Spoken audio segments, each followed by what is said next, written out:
হে everyone, শুরু করলাম আজকের ভ্লগ। আজকে সকালবেলা নিয়ে বসে পড়েছি পরোটা আর আলুর তরকারি। যথারীতি আমার শাশুড়ি মাই এটা করে রেখেছে সকালের টিফিনটা। তো এখন এটা খেয়ে আমার দিনটা শুরু করছি। যদিও আমি পরোটা তরকারি এই সমস্ত আনহেলদি খাবার একদমই খাই না, কিন্তু আজকে যেহেতু সানডে সেই জন্যই খেয়েছিলাম। তো আলুর তরকারি আর পরোটাটা সকালবেলা খেয়েই ব্রেকফাস্টটা সেরে নিয়েছিলাম। তো সকালের জলখাবার খেয়েই সোজা চলে এসেছি রান্নাঘরে, কারণ আজকে হিউজ কাজ বলতে কি জানো, এখন আমি ভেজে নিচ্ছি আলু। আর এই বড় বড় আলু দেখে নিশ্চয়ই বুঝতে পারছো কি হবে। হ্যাঁ, আজকে হবে বিরিয়ানি। আর গতকাল যেহেতু পিসি এসেছিলো আমাদের বাড়ির, তোমাদের তো সেটা দেখিয়েইছি। তো সেই জন্য আজকে পিসির জন্য বানানো হচ্ছে চিকেন বিরিয়ানি। তো যেটা আমাদের বাড়িতে অনেক দিন আগে হয়েছিল, এখন আর একদমই হয়নি। তো যেহেতু পিসি এসছে, পিসিকে জিজ্ঞেস করেছিলাম আসতেই যে তুমি বিরিয়ানি খাও, তো পিসি বলেছিল হ্যাঁ খাই। তো সেই জন্যই বললাম যে চলো আজকে তাহলে চিকেন বিরিয়ানি বানানো যাক। তো সেই মতো বর্মশাইকে সকাল সকালই বাজারে পাঠিয়ে দিয়েছিলাম, আর বাজার করে বর্মশাই নিয়ে চলেও এসেছে। আর আজকে সকাল সকাল খাবারটা বসিয়ে দিয়েছি, তার কারণ হচ্ছে পিসি খেয়ে দিয়ে দুপুরবেলার মধ্যে খেয়ে দিয়ে বিকেলবেলার মধ্যে আবার বাড়ি রওনা দেবে, যেহেতু কালকে বিকেলবেলা এসেছিল। তো এখানে আগে থেকে আমি বিরিয়ানির চালটা ভিজিয়ে রেখেছিলাম, প্রায় 1 ঘন্টা মতো ভিজিয়ে রেখেছিলাম। আর এখানে বিরিয়ানির মশলাগুলো আমি নিয়েছি, এটা মিক্সিতে গুঁড়ো করে নেবো। আর যাতে খুব সহজেই গুঁড়ো হয়ে যায় সেই জন্য চিনি আর নুন দিয়েছি। বিরিয়ানি বানানোর জন্য 1 কেজি চালের যে ব্যাপারটা থাকে, তো সেই মশলাগুলো প্যাকেট সমেতই বিক্রি হয়, তো ওই মশলাটাই নিয়ে চলে এসেছিলো। তো ওইটাই বানাবো। আর এখানে চাল, মাংস, আলু, পেঁয়াজ সমস্ত কিছু রেডি আছে। তো ওইদিকে আমার শাশুড়ি মা কাঠের জালে ভাতটা বসিয়ে দিয়েছে, আর এদিকে ততক্ষণ আমি আলু আর মাংসটা করে নেওয়ার জন্য তাই সবার প্রথমে পেঁয়াজ দিয়ে বেরেস্তাটা বানিয়ে নেবো। তাই কড়াইয়ের মধ্যে দিয়ে দিয়েছি গরম তেল, মানে এখানে আমি সর্ষের তেলই ব্যবহার করছি। আর এখানে আদা রসুন এখনও পেস্ট করতে বাকি আছে। আর একটু গোটা গরম মশলা না দিলে পেঁয়াজ যে ভাজবো তা সেন্টটা ভালো আসবে না। তো সেই কারণেই তেলটা বেশ ভালো করে গোটা গরম মশলা দিয়ে গরম করে নিচ্ছি। এরপরই হচ্ছে পেঁয়াজটা ভেজে নেবো। তো এখানে ভালো করে গোটা গরম মশলা দেওয়ার পর তেলটা ভালো করে গরম হয়ে গেছে। আর এইখানে আমি 1.5 কিলো মাংসর জন্য 1 কিলো পেঁয়াজ নিয়েছি। তো এটাকে খুব সরু করে পাতলা করে কেটে নিয়েছি, এটাকে খুব ভালো করে ভাজতে হবে। আর পেঁয়াজ যত ভালো করে ভাজবে ততই কিন্তু বিরিয়ানির টেস্ট হবে। আর আমি যেহেতু বিরিয়ানিতে কোনো ফুড কালার ব্যবহার করিনি, আর এই পেঁয়াজের যে রসটা, মানে পেঁয়াজের যে আসল কালারটা ভাজার পর বেরিয়েছে না, তো ওই কালারেই হচ্ছে বিরিয়ানির আসল কালার হবে, মানে ওই দেখতে একটু ব্রাউনিশ টাইপের। তো এখানে আমি আদা রসুন বাটার পেস্টটা দিয়ে দিলাম। অনেকটা পরিমাণে যেহেতু মাংস ছিল সেই জন্য অনেকটা পরিমাণেই পেঁয়াজটা ভাজতে হয়েছে।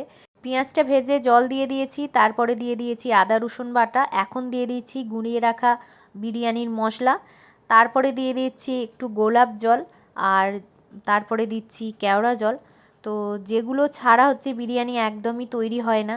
আর এখানে যে দেখতে পাচ্ছ মিঠা আতর আছে, এইটা এখন অল্প পরিমাণে দেবো, আর আরেকটু অল্প পরিমাণে রেখে দেবো। ওটা মানে বিরিয়ানি শেষের সময় ওটা অ্যাড করব। এই যে এতটা রেখে দিলাম, এটা পরে ব্যবহার করব। আর বিরিয়ানিতে যাতে একটু ঝাল হয় সেই জন্য অল্প পরিমাণে লঙ্কা গুঁড়ো দিলাম। আর এতে কালারটাও বেশ ভালো আসবে আর বিরিয়ানির টেস্টটাও বেশ ভালো আসবে। তার কারণ হচ্ছে একটু না ঝাল দিলে কোনো কিছুতে ভালো লাগে না। তো এখানে মশলাটা পুরোপুরিভাবে তৈরি হয়ে গেছে। এবার আমি আলুগুলো এর মধ্যে দিয়ে দিচ্ছি। আর যেহেতু অনেকটা বেলা হয়ে গেছিলো সেই জন্য আলাদা করে আলু সিদ্ধ করার পর কিন্তু মাংসটা দিই।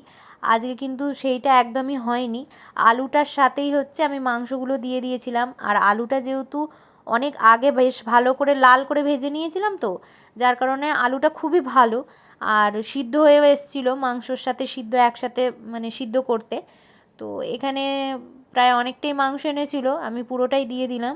আর মাংসটার সাথে আলুটাকে বেশ ভালো করে এখন নেড়ে নিচ্ছি। এবার একটু নুন ঝাল দেখে নিতে হবে যে নুনের আর ঝালের পরিমাণটা ঠিকঠাক আছে কি না। তো এবার মাংস আর আলুটা যাতে খুব ভালোভাবে সিদ্ধ হয়ে যায় সেই জন্য আমি এরকম একটা ঢাকনা চাপা দিয়ে ভালো করে সিদ্ধ করে নিচ্ছি। আর আলু যেহেতু আগে থেকে ভাজা ছিল অনেকটাই বেশ ভালো সিদ্ধ হয়ে গেছিলো, আর যেহেতু বড় বড় সাইজের আলু ছিল আর চন্দ্রমুখী আলু বলেই তাড়াতাড়ি সেদ্ধ হয়ে গেছে। তো এখানে মোটামুটি আলু মাংস প্রায় কমপ্লিট, আমি এখন বন্ধ করে দিয়েছি। আর বিরিয়ানির ওপর থেকে মানে চালের ওপর থেকে রোগানটা দেবো বলে একটু মাংস আর আলুর মধ্যে যে পেঁয়াজের রসটা সেটা তুলে রাখলাম। তো এবার কাঠের জালে বসিয়ে দিয়েছে আমার শাশুড়ি মা। তো মাংসটা একদিকে পরিবেশন করে দিয়েছি মানে সাজিয়ে দিয়েছি, আর তারপরে এর ওপর থেকে আমার শাশুড়ি মা ভাত দিয়ে দিচ্ছে। তার আগে টক দই বিরিয়ানি মশলা ছড়িয়ে দেওয়ার পর ভাতটা দেওয়া হয়েছে, আর ওপর থেকে ভাতের ওপর থেকে একটু বিরিয়ানি মশলা দেওয়া হয়েছে, আর তারপরে এখন রোগানটা চলে যাচ্ছে মানে ভাতের পুরো চালটা দিয়ে দেওয়ার পরে। আর সব শেষে আমি দিয়ে দিচ্ছি খোয়া ক্ষীর। এটা ছাড়া হচ্ছে বিরিয়ানির টেস্ট একদমই আনতে পারবে না। আর এখানে বেশ অনেকটা পরিমাণেই বড়মশাইকে বলেছিলাম খোয়া ক্ষীরটা আনতে, তো খোয়া ক্ষীরটা দিয়ে দিচ্ছি।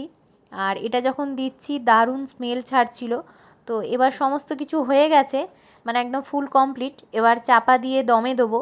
তো এখানে থালাটা আছে আর চাপা দিয়ে দিলাম। আর যেহেতু আমি এটা কাঠের জালে করেছি মানে গ্যাসে মাংসটা আর আলুটা সিদ্ধ করে নেওয়ার পর দমে কাঠের জালে দিয়েছিলাম, যেহেতু কাঠের জালের ব্যবস্থা আমাদের বাড়িতে আছে।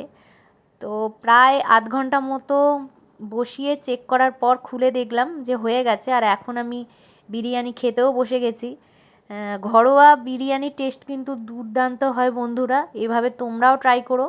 তো চলো আজকের ভ্লগটা এখানেই আমি এন্ড করছি। বিরিয়ানিটা খেতে দারুণ হয়েছে আর সময় মতো বানিয়েও নিয়েছি, একদমই দেরি হয়নি। তো তোমরাও এরকম বাড়িতে ট্রাই করো, তো খুব ভালো লাগছে খেতে। তো চলো এবার খেয়ে নিই তাড়াতাড়ি করে। আর আমার ব্লগটা কেমন লাগলো অবশ্যই জানিও। আজ এই পর্যন্ত, দেখা হবে আবার কালকে। টাটা।